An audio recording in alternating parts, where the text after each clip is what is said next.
Hey everyone, welcome back to the channel where we dive deep into the intricacies of relationships and the lessons we learn along the way.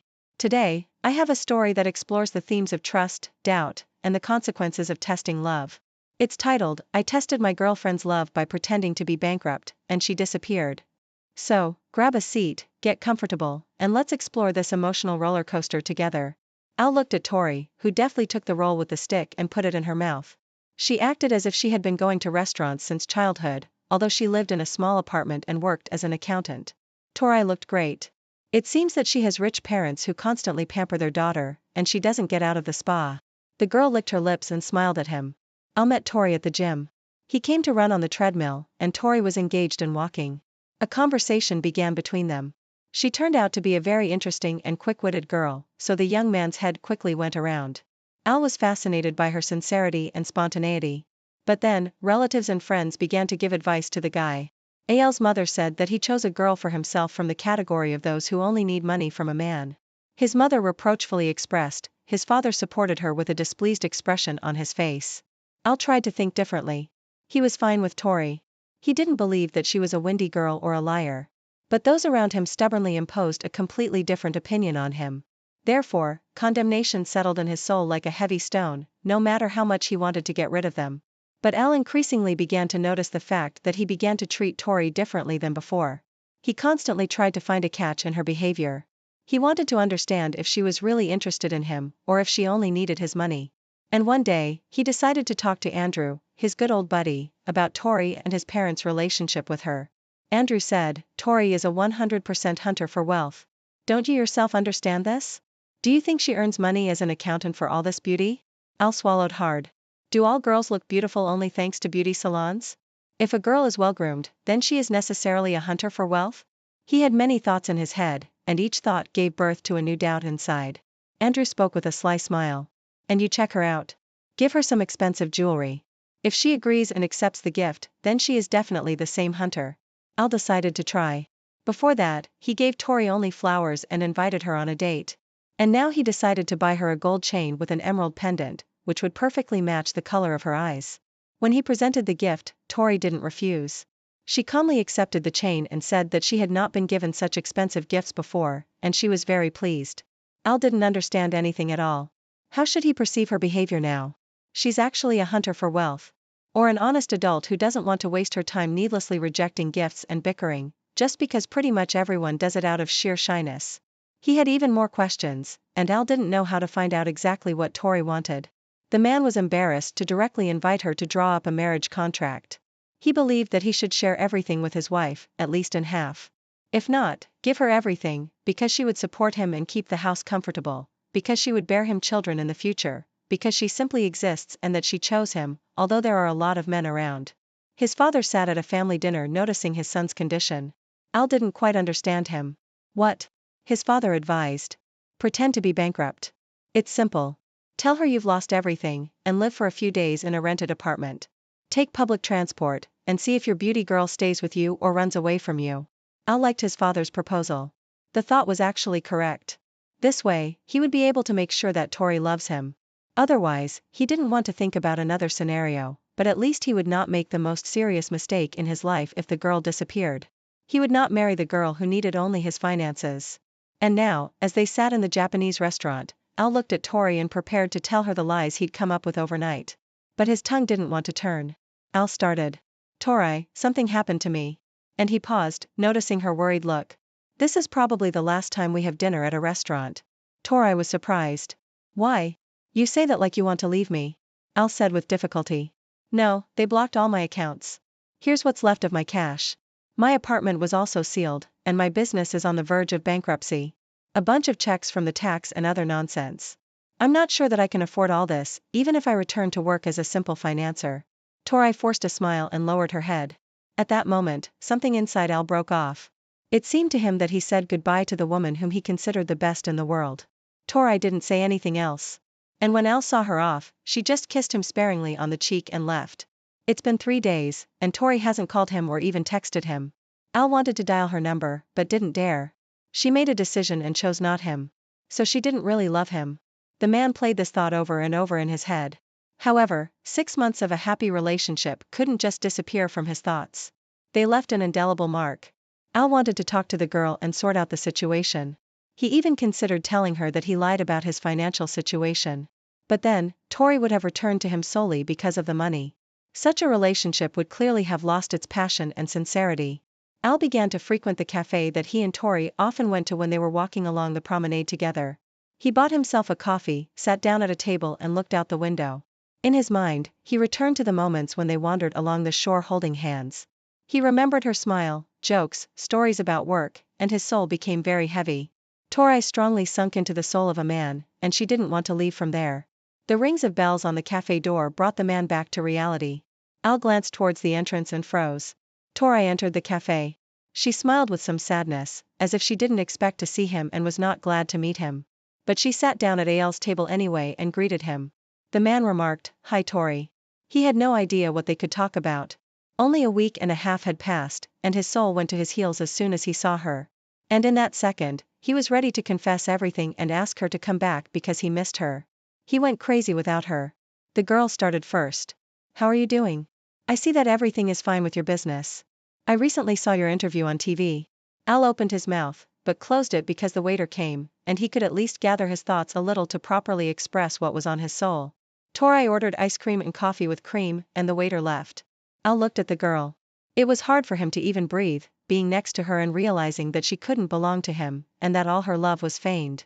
And now she approached him, most likely because she saw his interview on TV. "Tori, I have to tell you something." Al hesitated to reveal his lies, although he wanted to tell her that she had failed the test. She whispered, "Speak." Al said and lowered his head. There was no bankruptcy. He had no idea where this conversation would lead, but he had to open his soul and tell her that she broke his heart and maybe he would feel better. "You decided to test me. I knew about it from the very beginning, even when you started talking to me then. Why do you think I decided to disappear from your life?" Al's eyes went wide. He felt restless in his soul, as if he had been circled around his finger or were trying to do it now. "Then why didn't you say it right away?" Tori pursed her lips, turned to look out the window and said, "Did I have to tell you something? Almost from the very beginning, I felt distrust on your part. When we first met, I felt so warm and good with you. I was sure that I had found the very man I could rely on, whom I could trust, and that it would be mutual. But it didn't last long. After meeting your parents, I felt pressured. It hasn't let go of me for a second since that day. You started acting like you were eyeing me, like you wanted to catch me right-handed, like some kind of thief. And after meeting your friends, you began to find fault with me for all sorts of trifles. Al, do you think I didn't see the face you gave me that pendant with?" Tori touched her fingers to the chain that hung around her neck, and then she unfastened the clasp. She took off the chain with the pendant and placed it in front of the man. "You were waiting for me to start reacting like those naive girls who are waiting for such a gift. But when they receive it, they begin to pretend that it's so unexpected. You and I are both adults. Why did you have to arrange this test for me? Why didn't you trust me? Why do you doubt me? Didn't you feel my sincerity and love?" Al had nothing to say. His temples throbbed and all the words were scattered in different directions. There was a void in his head. That's why Tori looked at him with such sadness then. She knew everything. She felt. And she didn't want to talk because she was in pain. The waiter brought Tori's order. She drank coffee and started eating ice cream, and Al didn't know what to say to her. He just sat, looked at the chain she took off her neck, and was silent, realizing that he himself had broken his love. "If you gave me a second chance, I would fix everything." That's the only thing Al could say. Why would you need a second chance? Tori took the money out of her purse and put it on the table. She rose to her feet and looked at the man. "You are too dependent on someone else's opinion, and I need a reliable person who will love me and trust me even if everyone around is against me. Unfortunately, people don't change at the snap of their fingers, and I don't believe that this will not happen again. Sorry, I have to run. I was glad to meet you, but that's all, and please don't try to find me, and better." Tori thought for a moment, sighed heavily, and added, "Don't try to bring me back, but reconsider your behavior and attitude to life. You can't be led by someone else's opinion all your life." Tori is gone. It was hard for her to be around Al, but she understood that his test and distrust would not allow them to be truly happy. She couldn't stay near him, and he just sat, looked after her, and couldn't move, because he actually screwed everything up and let go of the person who could replace the whole world for him. If this story touched your heart, please give this video a thumbs up and share it with others who might need to hear it. Don't forget to subscribe to our channel and hit the bell icon so you never miss a new story. We'd love to hear your thoughts and experiences in the comments below. Thanks for watching, and stay tuned for more. Hello everyone, and welcome back to our channel. I'm thrilled to have you join me today for another captivating story that will surely leave you both shocked and entertained. Today's tale revolves around an encounter with an entitled Karen that took an unexpected turn. So, without further ado, let's dive right in. Hey guys, how's it going? Hope you're doing well. My name is Crown, and today I'm going to read you some very interesting stories that I hope that you're gonna love. And now, without further ado, let's go. So, I work in a coffee shop. Most of our customers are genuinely lovely people, but over the years, I have learned about the levels of entitlement and just plain crazy that exist. To be honest, I didn't think anyone could surprise me anymore. Tonight's events might actually have surpassed the guy who put a curse on me and my family. The guy who threw a ceramic cup at my head one morning. The drunk girls who threw up all over the front door at 7 a.m. then walked in and got grumpy that we didn't have any vegan breakfast items. The time a guy managed to get himself so wound up that he started swearing at me because I hadn't laughed hard enough at his "if you can't find a product on the till, then it's free" joke. That I have previously never ever heard before. Ever. Honest. Yeah, okay. So today I was cleaning up like usual, and for once, it was going pretty smoothly. One of those dream shifts where you look around and just know you're going to get out on time. No last-minute customers demanding you make drinks and mess up every piece of equipment you've just spent an hour cleaning. It was glorious. I did the usual rounds telling the last few stragglers that we were closing in 5, so if they could start finishing up and getting themselves ready and so on. And I went through to the office to start the admin. Now, one thing you need to know is our company policy states that you can't take the till off and count it until the doors are locked. Obviously, you can't lock the doors until all the customers have left. And this is usually not a problem. So I came back through to lock the doors, and there she is. Let's call her Karen, okay? Karen is standing near the front door and emptying out the entire contents of her purse and pram all over a table. I looked at the girl who I was working with and raised an eyebrow. She's working with me long enough to recognize the "what the hell is going on" look. Apparently, Karen had lost an earbud. Great. So since she's been a regular customer for over a year, I put on my best customer service act and go across. We went back and checked where I knew she'd been sitting. Then check out the other table she had also been sitting at earlier. Turns out I never want to put my bare hands that far down the sides of the sofas again. We both searched and couldn't see anything. I offered for her to leave her details in case it turned up in the morning. I'm on early so I'd have another look tomorrow. But nope. This wasn't good enough. Before my eyes, this usually very normal, polite, pretty, reserved grown woman turned into a raging banshee. Screeching about how they are 150-pound earpods. Several things happened over the next half hour. Her husband appeared. Someone needs to give that man a medal, or maybe a CT scan. He quickly sussed out the situation and tried to talk some sense into her. She then started screaming about how she wasn't leaving until it was found. And she was calling the police. At one point, they were physically fighting over her phone while she dialed 999. And he was calling her crazy. Side note, never call a Karen crazy. It does not end well, my friend. I was standing to the side quietly watching this all unfold. Keys in one hand and phone in the other. While texting my boss what was going on and reminding her she really does not pay me enough to deal with this.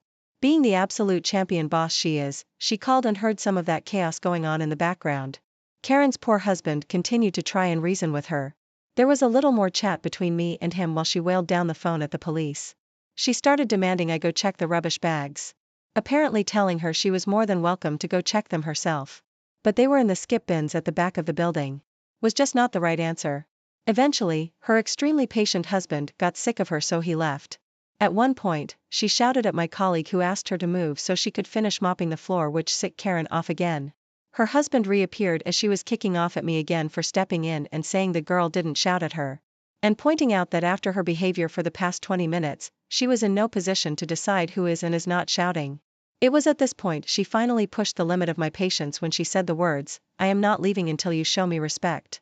You would treat me differently if I was from this country." Now something else you should know, I'm not actually from this country either. I might have the local accent, but my birth certificate states something different. I'm also not white, so I take particular offense when someone tries to use a race card in a racist way. Sometimes people are just jerks and it has nothing to do with the skin color of anyone involved. So my restrained customer persona slipped. I left one of those, "Are you kidding me?" laughs. I said the words, "Did you actually just call me racist?" "Nope, I'm out." While her husband started having a go at her for being ridiculous, I went and grabbed a till and stormed off into the office, half expecting to come back out and find Karen chaining herself to the front door and chanting, "We shall not be moved." About 10 minutes later, two wonderful police officers showed up. Karen had suddenly turned into a timid and demure delicate little victim again while whining about her plight to these guys. They also quickly worked out what was going on. Apparently the call they got had said it was a domestic incident. It was clearly not a domestic incident. They spent 5 minutes searching the same areas and also found no AirPod in sight and suggested she leave her contact details for us to call her if it turned up in the morning. Karen thought this was a great idea. I pointed to the counter and said the pen and paper were still sitting there from when we offered that same thing an hour before. Granted it was a childish move, but after hearing the police officers ask him where her child was while she played with the AirPod, my last silver of understanding and patience evaporated. Turns out Karen had freely given her very expensive, arguably overpriced headphones to her 4-year-old child to play with, then flipped out and called the police when one went missing. Seriously, I can't even begin to explain how livid I was at this point. Needless to say, she was heavily scolded and warned by the police officers. She actually burst into tears and she is now barred from the premises by orders of my boss. Best boss ever. So, I've started to get into belly socks, butterfly knives, like a couple months ago. I love it very much and I have a couple of knives. I love to do it in public too, but when I'm around people I always use my crack-racking version 2.5, basically a trainer knife so it doesn't have an edge. Today I was walking with my friends and I was playing with my trainer knife as usual, when a kid runs up to me. "Hi, what's that? Can I try it?" The kid was around like 9 or 10. "Sure, but do you have any of your parents here? Because I don't want to get in trouble." "Yeah, my mom is here." And he runs to his mother and comes back a couple of minutes later. "Mom, it's him. He has that thing." The kid was really excited at this point. "Can you show us some tricks please?" "Sure." So I started to do a couple of easier tricks like a thumb around. "Hey, put that knife away. You're gonna hurt us." "No, I can't do that, even if I wanted to. This is a training knife, so it's fully dull and doesn't have an edge." And then, I grabbed a blade. "Put that away or I'm going to call the police. If you want to, you're going to be the only one who's in trouble." So we waited there until the police arrived. "Yep," she called him. "So, what seems to be the problem here? This young man has a knife and hurt us." Her kid says. "No, he didn't say anything wrong." The police officer turns to me. "Is that true? You've got a knife?" "Yes, officer. I've got one in my pocket. It's a butterfly knife, but it's a trainer so it doesn't have an edge. Can you show it to me?" Slowly. "Sure." And I reached into my pocket and handed it to the officer by the blade. "So he sees it doesn't have an edge. Okay, I see no problem here. Thank you, sir." And he started to hand me my knife, but the entitled parent snapped it out of the officer's hand and decided, I don't know why, to slap the officer. "Ma'am, put that knife down and put your hands behind your back. Now." "But I'm just doing what you can't do." Then she threw my knife full force to the ground. And the rest of the story was that the mother got arrested for lying to an officer, harming him, and damaging someone's property. And me and my friend stayed with the kid until his dad arrived. So without getting too political, we recently had an election in the USA. My aunt supported one side while her husband and adult offspring supported the other side. The election did not go the way my aunt wanted it to. Aunt proceeded to flip her crap, breaking things, yelling, and even going as far as to set her daughter's "I voted" sticker on fire. Her husband called the cops, declined to arrest her for anything, but suggested that she find a different place to stay for the night. This happened yesterday in New Jersey. Fast forward to 2 a.m. today. Here I am sleeping peacefully in my home with my family, over 500 miles from all that drama. My fence alarm goes off, waking me up. I don't know if it's a bear or a trespasser, so I get my pants on and grab my shotgun just to be safe. Turns out, my aunt cut the locks off my front gate because she couldn't get in, and I wasn't entering my phone. Why did she have bolt cutters in her car? So I safely stow my weapon and ask her what the hell. She starts crying and screaming. Mind you, this is at 2 a.m., in a quiet rural community, about how the devil took her family and they threw her out. And she says that since she has nowhere else to go, I need to let her in, so she can stay in my guest room for a while. I told her one of my guildies is using that room right now. The room is occupied. This person came from Texas all the way to West Virginia to hang out with me. I'm not gonna toss them out with 30 seconds of notice because my aunt showed up. So she decides to call the police and tell them that I'm keeping her from entering her home. We're out in the woods, so the cops don't get here quickly. 4:41 in the morning, the cops showed up. I see them talking to her in my driveway. She shows them the bolt cutters and the ruined lock. A few minutes later, the officer knocks on my door. "Your tenant claims that." I immediately cut him off and told him that I do not have a tenant. I own and occupy this structure. Then I offered to show him the deed. "Well, this woman claims that." I cut him off again. What does the address of her ID say? At this point, the cop is pissed at me. I can tell. So I try to de-escalate the situation. Look man, she doesn't live here. She has never lived here. That's my aunt. She lives in New Jersey. Please check her ID card. The cop calms down a bit and lets me know that he will talk to her and then comes back. 10 minutes later, the cops come back to my door. 3 of them this time. Not just the one from earlier. One of them had stripes and a rocker on his arm. He asks me if there is any way Aunt can stay here for the night. Because she's too drunk to drive, so he can't let her back on the road. This woman just drove from New Jersey to West Virginia drunk. Thank God she didn't kill anyone. I told him that she cannot stay here, but that I'm sure there is room in the local jail. The cop asks me if she can just sleep in her car in my driveway and leave in the morning. I told him absolutely not. When she wakes up in the morning, I would just have to call him to get her off of my property, so that would solve nothing, and I ask him to remove her from my property. Long story short, her car got towed and she is in a drunk tank for the night. I was a witness to this a long time ago and the results were learned by word of mouth. Once upon a time, there was a kid. Let's call him Marco. Marco was your everyday kid. A little skinny. I remember him being slightly geeky and if you left your pins unattended, he'd disassemble them before you turned back around in your seat at times. He was nice, polite and fairly helpful. This was middle school. One day though, he does it to a bully and let's call him Polo. Polo is huge but was fat. He looks like if you drill 3 holes into him, a giant could use him for bowling. He's not nice, he's not handsome and he's got a posse of equally disgusting friends who all gang up together to bully others. I suspect that if they hadn't ganged up with each other, they would have been bullied. Perhaps they have been in the past and got a taste of power over others when they ganged up. I don't know. I kept to myself. One day, I saw Marco with a swollen eye and wet hair. He's limping a bit too and his backpack is ripped. I ask him what the hell happened and turns out Polo threw him into a bathroom stall by his backpack which ripped. The toilet got him in a knee and Polo shoved his face into the water bashing his eye into the seat. I asked why Polo had done this to him and he says, I took his pin apart. It was just a big crystal or some cheap pin like that. Things escalate over the next few weeks. Eventually, Marco has to take time off when Polo strips him naked in the bathroom except for his boxers and makes him shove them into the toilet. The school, being full of your typical jerks, tries to expel Marco for damage to school property and does nothing to Polo. This is taught by video evidence of the gang leaving the bathroom, laughing and rifling through Marco's backpack, then tossing it in the trash. When Marco comes back, he's different. He's not happy. He's quite subdued and he doesn't talk to anyone and bruises magically appear on him between classes. He withdraws into himself and begins to look positively skeletal. Of course, no one at the school does anything except one nice jock. He comes across Polo stealing Marco's backpack and Polo into a trash can. Of course, he's suspended. But does it again when he comes back. The teachers give up on suspending the jerk after his parents threaten to sue. The fact that someone bothered to stand up for him, though, seems to have given life back to Marco. He starts opening back up and putting weight back on, which is very good. One day, though, he's wearing a scarf, a very special, beautiful knitted scarf. His grandfather had knitted for him. Yes, grandfather before he died. Polo steals it and comes back the next day with a bag of ashes, handing it to Marco.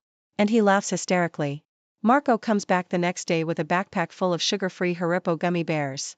Polo, being the glutton that he is, steals every single bag of bears and eats them by the throughout the day. Marco cries. But I remember something in his sobs didn't quite reach his eyes. Near the end of the school day, Polo lurches out of the classroom and pulls for the bathroom. He doesn't come back the next day. Or the next. Someone says they saw blood in the bathroom. Polo comes back a few days later with an eye patch and mottled, fading bruises all across his face. I believe it's called petechiae eye. He's permanently blind in his left eye and bruising makes him look like a ripening fruit for as long as it lasts. He's in and out of school for doctor's appointments for a while. He did not mess with Marco again and instead became very introverted and quiet. The reports of blood in the toilet of the bathroom he went to were never confirmed. But it's quite likely. Thank you for watching and see you next time. If this story touched your heart, please give this video a thumbs up and share it with others who might need to hear it. Don't forget to subscribe to our channel and hit the bell icon so you never miss a new story. We'd love to hear your thoughts and experiences in the comments below. Thanks for watching, and stay tuned for more Hey everyone, welcome back to the channel. Today, I have an incredibly shocking and nerve-wracking story for you.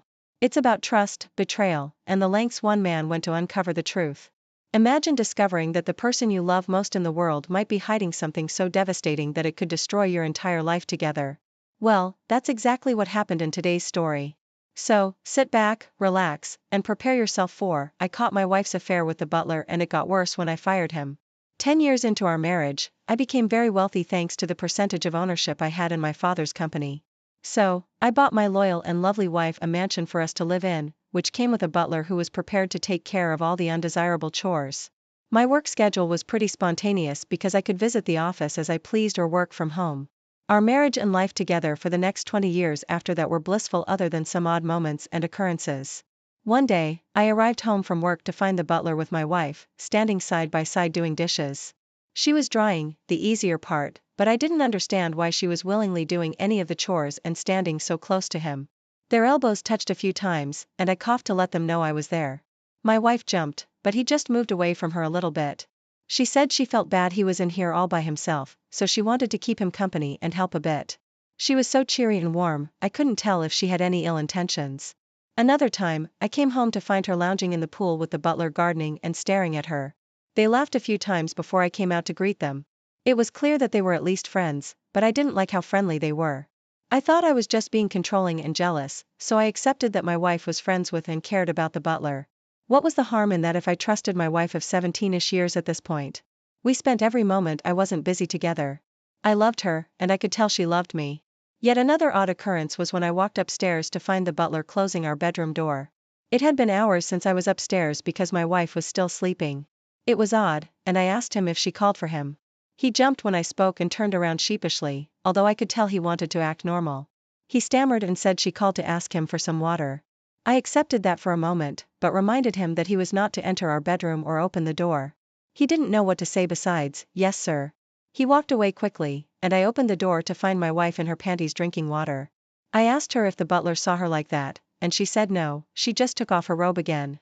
I was skeptical. I was heavily considering hiring a new butler. It seemed like she was flirty with him, at least, and I didn't like that he was most likely in our bedroom with my wife in her panties. Before I could terminate him, I saw him smelling my wife's panties. I know, it's really bad, really ballsy. I caught him on the security camera. I told him that was unacceptable and made my wife really uncomfortable. I didn't even tell her about it, but when I told him she was uncomfortable, he instantly looked like he didn't believe me. That ticked me off. I told him he was fired. I hired someone else, this time a female maid since I knew my wife was straight. I decided that even if I was jealous and protective, it was a smart decision. 1 week later, I arrived home to find the maid outside gardening. I went upstairs and found the butler I fired coming out of our bedroom once again, except this time he was dressed in regular, but still kind of formal, clothes. He looked at me like he was amused, but inconvenienced because I was there and saw him. I asked him what he was doing in my house again, and he told me my wife hired him for something else. He said it with such nerve, all I wanted to do was punch his smug face. I told him to leave and not to come back, no matter what my wife told him. As he walked away, I went into the bedroom and found my wife wearing a skimpy little nightgown. I asked her what was happening, and she looked nervous. She said I was home earlier today than the week before, and I told her she always knew my schedule was spontaneous and not to change the subject. She turned red and told me I was freaking out over nothing. I asked her why she couldn't explain why she was here in her skimpy nightgown after the butler I fired just came out of the room. She was pretty stunned and said she hired him back for things around the house the maid couldn't handle. I asked if one of those things was helping her with her personal plumbing and lubrication. Her jaw dropped, and she couldn't look me in the eye. Her cheeks must have been burning, they were so red. It looked like blood vessels in her face were showing up. It was crazy. Her face never turned that red in all the 30 years we were together. She finally said in a weak voice that if he did help her with that, it was nothing against me. I told her that it most definitely was against me because she belonged to me. We were life partners, and only I was permitted to help her with her plumbing and lubrication. She said she wouldn't ask him to help her again, and asked me not to worry about it anymore. I asked if that meant she was admitting to sleeping with him, and she was silent. She nodded yes very minimally, with her eyes watering. Then she started speaking really fast about how it didn't matter, she just considered it a job, nothing meaningful that would take away from our marriage, and she needed me to forget about it so that nothing changed between us. I told her this was most certainly going to change things between us, and it already took everything away from our marriage. I told her we were over, called her a name, and told her to get out of my home. I was extremely careful to get a post-nup signed after I came into more money. It's not that I didn't trust my wife at the time, it was because my father and I were lawyers, which means I couldn't ever be made the fool. So my wife sorrowfully packed her bags. She had too many bags for someone with nowhere to go. The butler came to pick her up in the car he afforded with the paychecks I gave him. They stayed in a motel where the butler had been staying after I fired him. My wife had so many belongings, clothes, that she had to leave some of it behind, which I immediately told the maid to sell on eBay, or keep for herself. They stayed in that motel as long as they could, but their money ran out without me signing the checks. They tried to contact me, individually, blaming each other for what occurred and asking me to take them back into the mansion. It was gratifying that they were turning on each other and failing to survive or do anything with their lives. Even to this day, my ex still tries to ask me for help and gives me some updated sob stories about where she is in life. It is not glamorous, it's far from what she was accustomed to with me. I've become something like Bruce Wayne in town, and I have no complaints. Even though her betrayal hurt, I knew from the moment I found out that I could recover from it. Not because of my money, but because I know what love is. And it wasn't that. I am sorry your wife couldn't see what a great life she had with you.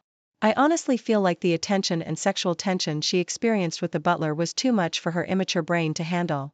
It was a man in close proximity to her that she shouldn't sleep with, no matter how much he would have been willing. He obviously paid her attention, and when their friendship developed, she couldn't keep her legs closed. I believe she was egotistical and materialistic, and didn't have the respect she should for her providing and loyal husband. What this type of woman needs to understand is that resisting temptation pays off in the end. No man should be able to convince them to disrespect themselves and their spouses by breaking their vows and trust. I'm not sure what happened in your wife's head, but we are all here for you to offer support. Now let's get into our second story for today. One fateful day, when my wife went to work, she forgot her phone. I took the opportunity to check it, and was appalled by what I found. I should have known what was going on, because my wife, 25, was extremely excited about going to work suddenly.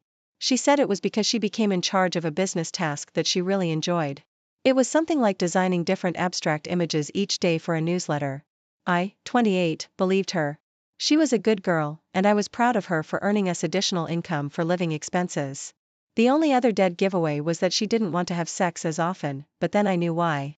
It was because she was sexting with a coworker, sending pictures, and talking about the sex they had. It was disgusting. I drove to her work immediately. I backed up all the stuff for her phone, because although she wasn't getting it back, it was going to be deactivated. I brought it with me, and started by showing the receptionist, who I only met once before. Then I asked her if I could get a guest pass to go have lunch with my wife. She giggled and gave me one. She knew I was sarcastically infuriated, and this was going to be a heck of a show. She followed me in, putting up a "be back in 5 minutes" sign that she scribbled out. Everyone looked up from their desks to see me. I must have looked determined and angry. I asked everyone to gather around, and they did. I said I had some news to share about somewhere they all knew well. They were all sparkly-eyed with gossip endorphins when they found out who I was talking about. People started looking around for AP and my wife. AP came out of the bathroom just then, and we all looked at him. I announced that there was a guy who had the audacity to sleep with my wife. Some of the coworkers started shouting out insults at him. Among these, he was called despicable. Just then, my wife's head peeked out of her office. When she saw everyone looking at her, she went back inside and shut the door. Now everyone knew what my wife and AP looked like naked.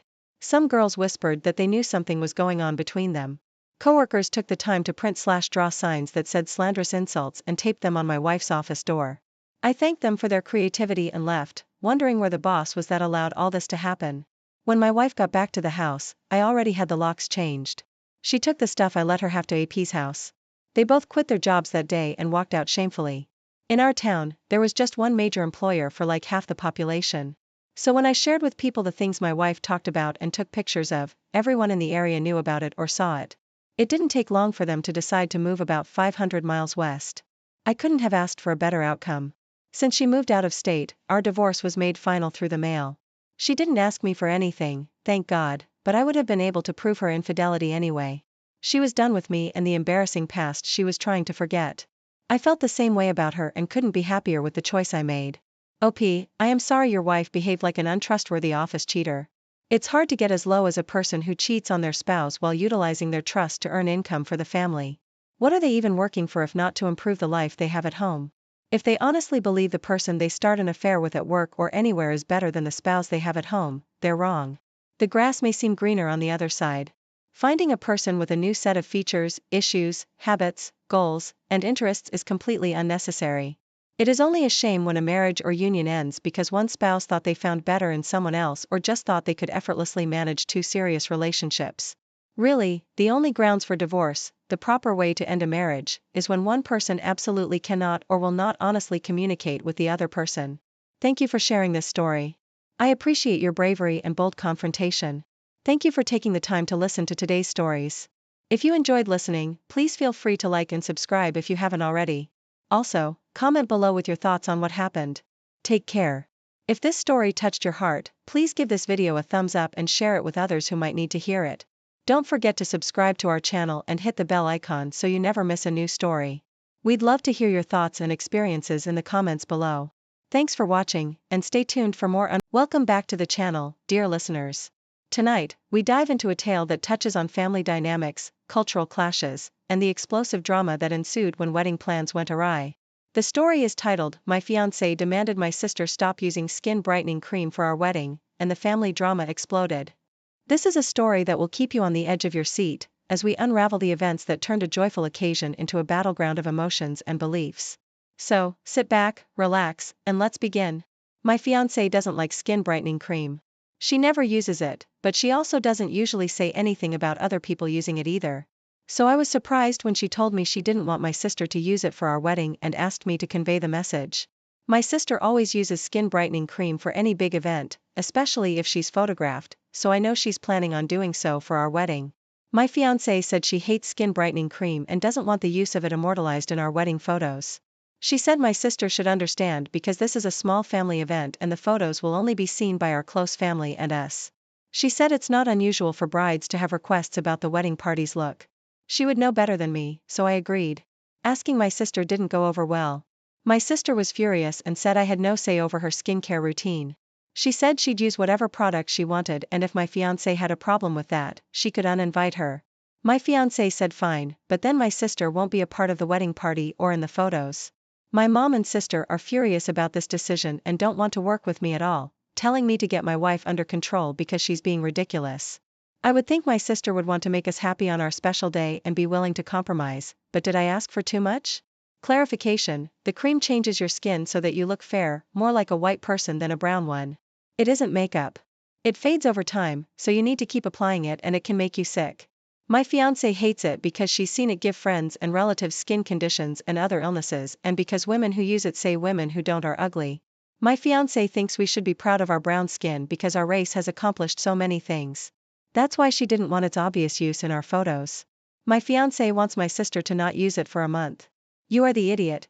Your fiancé sounds incredibly unreasonable and controlling here. Is this the only thing she's been like this over? Assuming your sister isn't painting her face like a straight-up clown. It's none of your fiancé's business what she puts on her skin. The amount of insecurity it takes to avoid being outshone in photos is incredible. You need to spend some time reflecting on whether you want to deal with this long-term. Right? Like I assume skin brightening works similarly to a spray tan. I do a spray tan all the time before big events, especially when I'm going to be photographed. It would be weird and unreasonable if someone didn't want me to for what appears to be no logical reason. You're the idiot, OP. Not only for agreeing with your fiancé's unreasonable request, but also because of your last sentence. I would think my sister would want to make us happy on our special day. Full stop. That's manipulative. Disagree. I think OP needs to make it really clear that when you're saying a skin brightening cream, you mean a fairness cream. I think that really changes the concept because it involves colorism. I hope you don't mind me asking, but are you South Asian? I am, and I know the craze around fairness creams. Like Fair and Lovely, and the culture surrounding lightening your skin is poignant and gross. I see why it makes your wife uncomfortable to have people bleach their skin around her. Generally, but especially if she's a darker skin tone herself. With the context, I think not the idiot. Sister's not saying she thinks brown people are ugly by using this cream. If anything, she's just saying she doesn't like how she looks and wants to change herself. If a natural brunette lady dyes her hair because she doesn't like herself brunette, that's not some huge message that she thinks all brunettes are ugly. I'm going to treat this as any other moral choice, e.g. veganism. It's one thing to choose a life for yourself and another to force it on others. OP, you are the idiot. Update: after talking to my fiancé, we've decided to just uninvite my sister. Her beliefs are our own and not really any of our business. But why would we want someone who thinks women who look like my fiancé are ugly to be at our wedding? It just doesn't make sense. I always saw it as a personal choice, but it's more than that. By using that cream, my sister's saying to the world that she thinks brown women are ugly. And while that's sad for her because she is one, it isn't my fiancé's problem to deal with. so we just won't have her there. No one should be told on their wedding day that they're ugly. I was with my ex for about 7 years, never married, and we lived together for the last 4. We broke up 3 years ago. She has a 21-year-old son, Shane, who's now going to college in a town I've since moved to that his parents don't live in, about a 6 hours drive. We've moderately kept in touch since the breakup, mostly just when he reaches out to me. I would have preferred a clean break from both him and his mom, but I have a hard time totally shutting people out. I've not seen Shane in person since he was 18. Anyway, I got married last year and welcomed my first child a few months ago. This will be my first Christmas with my wife and child. Shane was going to visit where his mom lives now for Christmas, but due to a pending storm, it's uncertain if he will be able to travel there. He called me last night and asked if he could spend Christmas with me. I definitely got caught off guard and told him while it was good to hear from him, it'll be my first Christmas as a whole family and I would prefer to keep it to just us and maybe her parents who will stop by later. Shane was very upset and told me I was replacing him. I tried to reason with him that this happens when adults move on. I said we could still keep in touch, but I wanted Christmas just with my family since it's our first one. He hung up and then later sent me a long text saying some not super nice things. My wife is glad I said no, but at the same time says she empathizes with how he feels and I should apologize but not necessarily have him over. But she would support me if that's what I want. Am I the idiot for not wanting him to come over for Christmas? Edit. Shane's father is active in his life. He's just out of town. I had only met Shane a few times until he moved in during his high school years. He was very active in sports and extracurriculars, so he wasn't actually home that much for us to spend time together. Their moving in was supposed to be temporary after his mom got laid off and it dragged into their staying longer. His mother was very adamant that Shane had a father and she didn't want me to attempt to parent her kid. While he lived at my house, he was basically an adult roommate. We got along well, but it was never a father-son type relationship. Yikes, dude. You are the idiot. He was your stepkid for basically 7 years. He's stranded for Christmas. Would it seriously hurt you if he came for Christmas? I'm grossed out by this, not gonna lie. If virtually anyone with whom I have a stable relationship asked if they could come to my house for Christmas, I would say yes because it's Christmas. So you're obligated to keep in touch with someone for the rest of your life? Just because you were around for their formative years? I think it's highly inappropriate to keep in touch with the children of your exes, especially if you don't have an emotional attachment to them. You can't keep staying in their lives just to spare their feelings. Opie has his own feelings and the feelings of his own family. The young man mentioned in the story has a father, so it's not even like Opie was his only father figure. Disagree. Opie's an idiot. You either make a clean break or you let him be part of the family. You basically choose neither and this is why you have this issue. You should have told him you were no longer a part of the family as soon as you signed those divorce papers. It still would have hurt a lot, but that's the proper way of doing things. Not just because it's inconvenient for you now. The only good thing is he's an adult now and this will give you the clean break you wanted. Even if it was the absolute worst way to do it. I, 24, female, live with my girlfriend, 25, and a roommate, 23, female. We share a 2-bedroom apartment and have lived together for 2 years now. Up until now, we've gotten along pretty well. My roommate has an elderly cat. The cat is honestly kind of mean. She doesn't like my girlfriend or me and will run away if we try to pet her or pick her up. So we just avoid each other. My roommate asked if we had cats before moving in because she said her cat doesn't like other cats. We didn't have any pets at the time, so it worked out. However, we did tell her that we might want one someday, to which she said we'd have to revisit the issue if it came up. Well, my girlfriend and I have gotten to a place where we really want our own pet. We saw a kitten at the shelter and fell in love with him. We got the okay from the landlord and brought him home last week. His name is Banana Pudding. Our roommate is furious with us. She told us that we were aware that her cat doesn't like other cats. I told her honestly that it was unfair of us to tiptoe around her cat and that we were allowed to have our own pets as long as the landlord was okay with it, which he is. She couldn't expect us to never get a pet or to cater to her cat's needs 24/7. The conversation ended there. Unfortunately, things have escalated because her cat hisses and swats at Banana Pudding just for existing. She's honestly pretty aggressive, which is a big issue in my opinion. Our kitten is very friendly and sweet and causes no problems. We asked our roommate to keep her cat in her bedroom since she's elderly and aggressive. She refused and hasn't been speaking to us. She says we're huge idiots and even got some mutual friends to take her side. If her cat is so aggressive and uncomfortable, it's her responsibility to live alone. It's gotten so bad that my girlfriend is crying and considering taking the kitten back to the shelter. Here I am to get an outside perspective because I don't know what to think now. Am I the idiot? You are the idiot. You can't just show up with a kitten and be all, your cat has to stay in your room now. What kind of narcissism is that? The older cat was there first and your roommate warned you that he didn't like other cats.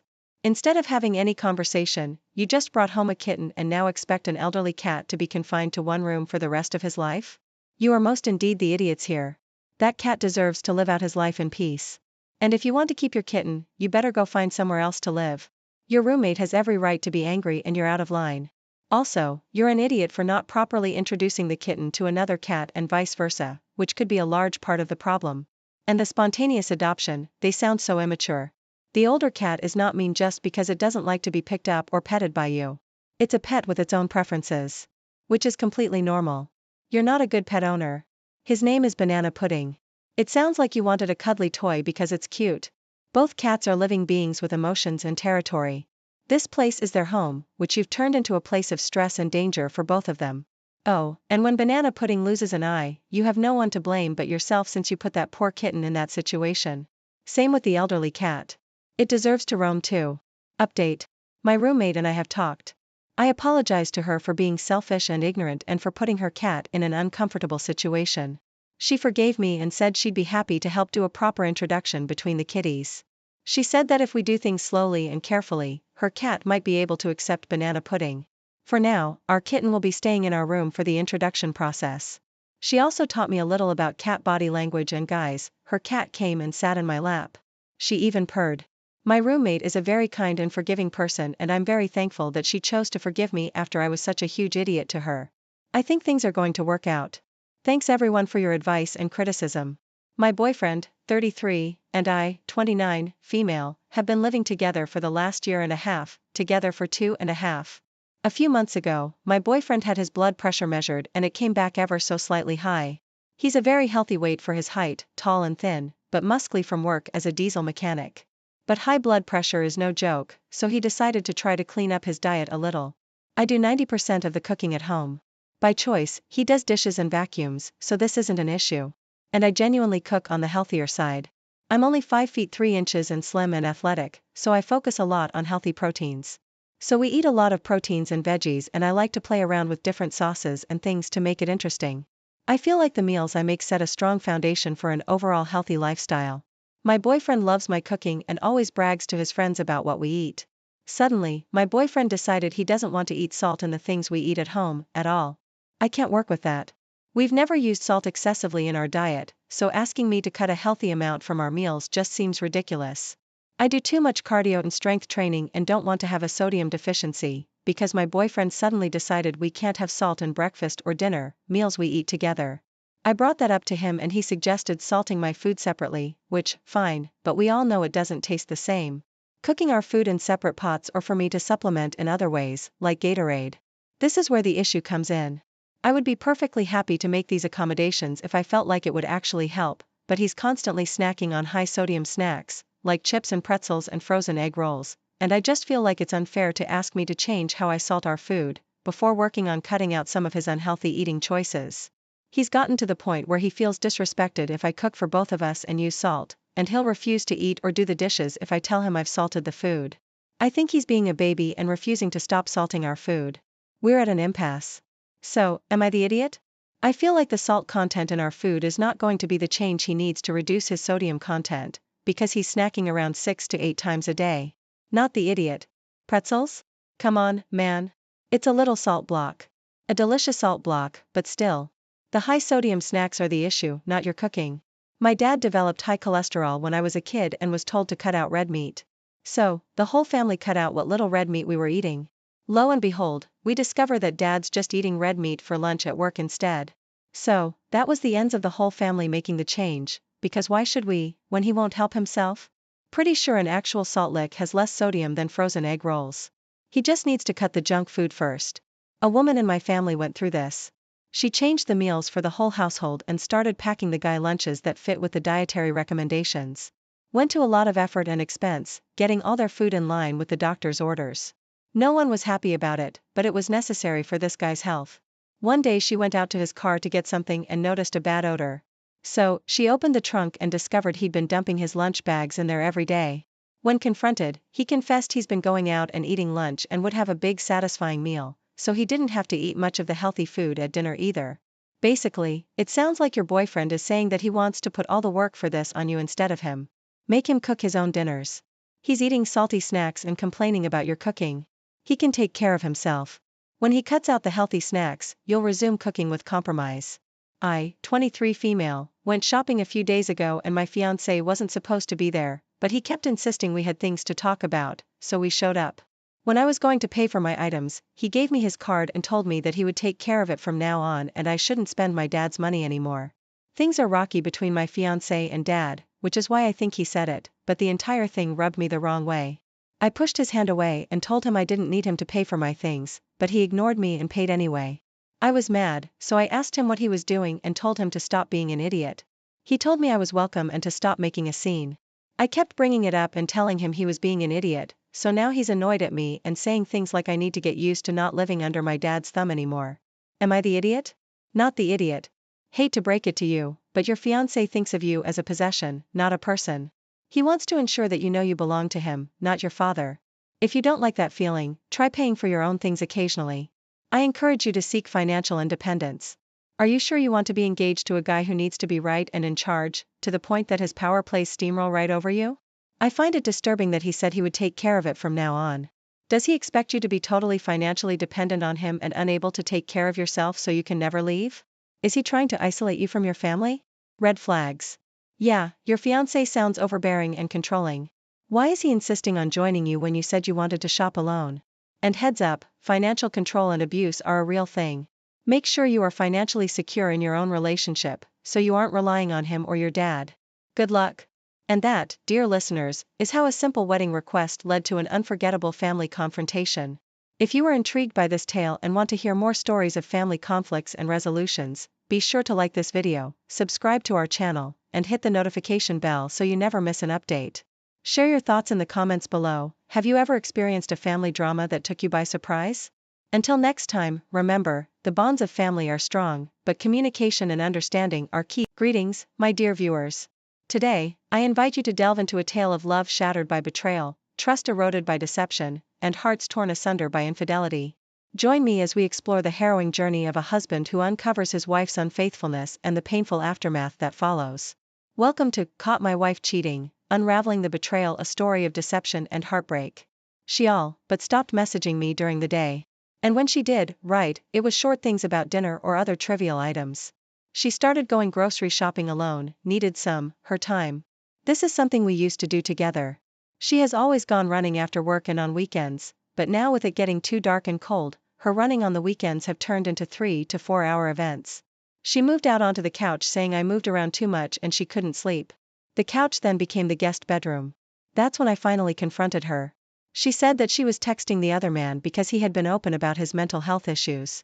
She has struggled with anxiety and depression for a while, but we had it under better control with counseling and medication. She even initially told me she was going to talk to him, and because I knew him, he goes to our church and is our insurance guy.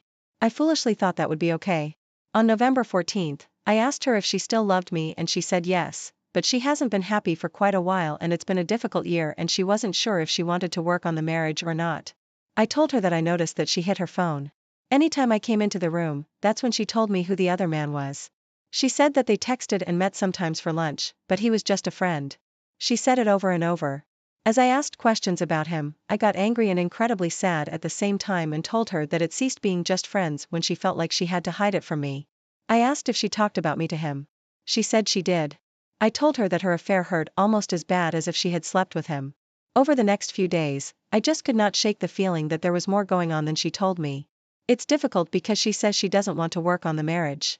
I looked at phone records and they call each other first thing in the morning.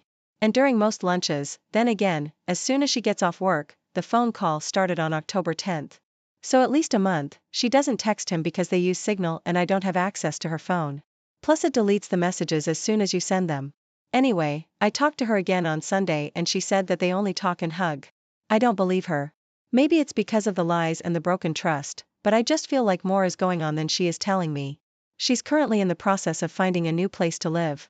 She was going to wait until January, but I told her last night that I wouldn't be her plan B and that if she was waiting to move out to spare my feelings, to not worry about that. She put a deposit on a place today during her lunch hour. In Virginia, we must be separated for 6 months before we can divorce. As soon as she moves into her new place, that will start the separation time. I've left messages with a couple of divorce attorneys this week, but because of the holiday, they are slow getting back to me. I think I want to split amicably if possible, but I also want to know how far she has taken it. I feel this need to know if it was just an emotional affair or if it was a physical affair. Does it really matter though? Do I push it where she doesn't want to work on our marriage or just let her go and move on with my life? We've been married for 18 years and luckily have no children. I just feel so lost right now, lightheaded and in a fog. I appreciate any advice. Second story is called, Caught My Wife Cheating, found out 2 months ago. I've been lurking on this site for a month now and finally decided to post. Short story is that my wife and I have been married since 1994. And I found out about 2 months ago that she has been engaged in a physical affair with a friend of ours for about 6 months. We are both in our mid to late 40s, both in decent shape. And we have a son who has grown and on his own. I will start off by saying that I have not been happy in my marriage for a good 15 years or so. Around 2005, she had an affair with a coworker. I was devastated. I busted her. She did all the crying and hemming and hawing, promising never to cheat again. I kicked her out for a couple of months. And we went to a crappy marriage counselor who basically blamed me for all her bad choices, thinking I was at fault for it all. I sucked it up and we went on and basically buried the whole thing. She was relieved and seemed happy with me, but I kept my mouth shut and just lived with it because I thought that is what a man was supposed to do. Looking back, that year was the year my soul started dying. Now I am relieved, almost ecstatic. You all do not need to console me because I am not in pain. If anything, I am happy because now I can divorce my cheater and get out of this fake marriage without having to feel like the bad guy or that I am in the wrong. She has given me the reason I have needed for 15 years to finally escape without my friends and family, making me out to be the villain. I can say with confidence that I have been a good husband to her all these years. Am I without any faults? No, of course not, but I have never done anything over the past 15 years to warrant this treatment. She knows full well that if she were caught again, then that would be it. Which leads me to believe this is an exit affair on her part. And she wants me to bust her. That is the feeling I get. Maybe I am wrong, but I have a hard time thinking she is that stupid to cheat again after what we went through before and expect me to forgive her again. So, over the past 2 months, I have gathered all the evidence I need to divorce her. I have not confronted her yet or had her served. I do want to eventually expose her to our friends and families in order to protect my own reputation. But I have some questions. 1. Should I wait until after the divorce is final to expose her to our families and the other guy's wife? If I expose now, word might get back to her employer and I don't want her getting fired. I made the stupid mistake of marrying and living in a state where alimony is mandatory. So, if she gets fired, then I'm on the hook. She makes more than me. If she doesn't lose her job, I could ask for alimony, but I won't. 2. How do I tell my son? He was just 6 when she cheated the first time. And even though he couldn't understand at the time, he saw what it did to us. And I think he was affected by our separation. He will be pissed at her, but I don't know any reason why I should lie to him. 3. Should I ask her to move out or try to keep things amicable until the divorce goes through and just live together? I want to keep the house, and in my divorce petition, I state that I will buy out her share of the equity for. I want to start dating again soon. Is there anyone here who went through a divorce where you live with your spouse, but dated other people, or is it best to wait? Third story, Caught My Wife Cheating. She is bipolar. Iguis. I really could use some advice. My wife is bipolar and has suffered lots of abuse growing up, including abuse by a family member and abuse by her abuser ex-boyfriend who is in jail. I am a private investigator and task force agent. And I missed all the signs. Long story short, we met online as she was unconsciously seeking for a white knight experienced in helping abuse survivors and ended up falling for me within a month. And so did I. Due to COVID, our meeting in person got delayed for months. And after we married, I discovered she was an escort, sugar baby for 3 years. She started on it as to get back at her abusive boyfriend. And also because she was conditioned to be objectified since she was little. She basically stopped doing it around 4 months before we met in person. And we married 3 months after meeting many times. I was hurting because she disappeared. And now I know why she has cried, apologized, and says she feels lots of hate, shame, and disgust towards herself. I believe her. I went to the finish line and found all kinds of texts, emails, hard evidence on her emails, drives, and even some profiles she had at some sugar baby sites. Oh boy. I regret seeing some things. She was very sloppy and hiding stuff. And once I got access to one email, the Pandora box opened. She is a student. And before I supported her financially, she had no income and no prospect of getting a proper job. The lies and the denial, the way she gets defensive is really tough on me. I offered her financial help before we met and she didn't accept it. So, as you can see, she is not after my money. Not that I have much. How do I avoid lashing out? Our relationship and arguments can get dicey in seconds as she is bipolar. And I'm what's known as quiet borderline personality disorder, in which I suffer all the pain and lash at myself, not at her. Not a great combo, but the love we have for each other is gigantic. It's been only 1 month since I found out and I already forgave her. But, at the same time, I have not forgiven myself over not seeing the red flags. Now, I feel I have to be extra vigilant with her. And she has agreed to disclose all her communications with me as I have. And we basically don't leave any room for anyone to be meddling in our relationship. I want to trust her again, especially since it happened before the relationship was real. But, for me, it felt real since day one. She says she only did it once or twice a month to finance her studies. But, I don't know, most days I believe in her good nature and other days, I worry a cheater is always a cheater. I also feel that because it happened before our first kiss, I am being a bit oversensitive, but, I was faithful for that whole year and I suffered intensely. Anytime I remember those days she disappeared, the pain comes back almost undiluted. It seems I'm on the final stages of grief.